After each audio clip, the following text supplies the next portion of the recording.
Idol, ano nga ba ang pinaka-best time para i-check mo po ang inyo pong blood pressure? Umaga o kaya naman po gabi? Depende pa rin po yan sa inyo kung gaano kayo kaluwag ang inyong schedule, kung gaano nga ba kataas ang inyo pong blood pressure, at gaano nga ba kailangan i-monitor ang inyo pong blood pressure. Umaga, pagkagising po ninyo, at saka po sa gabi bago po kayo matulog. Hindi kayo tumakbo, hindi kayo kumilos ng marami. Maari din, idol, na i-check niyo po ang inyong blood pressure bago po kayo uminom ng gamot. Para po pagkagising po ninyo, makita po ninyo ano nga ba ang nangyayari sa inyo pong blood pressure.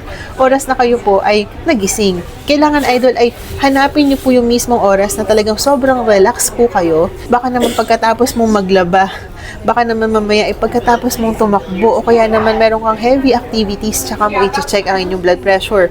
Siguraduhin mo po, idol, na sobrang relax ka po kapag po chinek mo na ang inyong blood pressure. Yung mismong oras na sobrang relax ka para mas makuha mo kung ano nga ba ang takbo at saka yung mismong tibok ng inyong pong puso.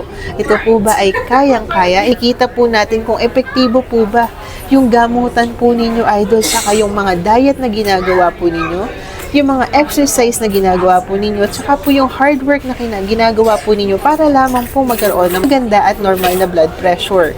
Pinaka-best time, idol, ay kumuha ka po ng blood pressure diary. Ilalagay mo po dyan kung anong oras mo ito chinek, ano ang nakuha mo. Same time every day. Kung alas 8 ng umaga, tsaka po alas 6 o alas 7 ng gabi. Yan, araw-araw, isulat mo po dito sa inyo pong blood pressure diary para pag nakita nyo po yung inyong doktor, makikita po niya kung talagang nagpo-progress po ba ang inyo pong blood pressure. Yun lamang po, idol. Stay happy, stay healthy, good vibes only. At dapat po ay lagi tayong may normal na blood pressure. Magandang buhay, mga idol!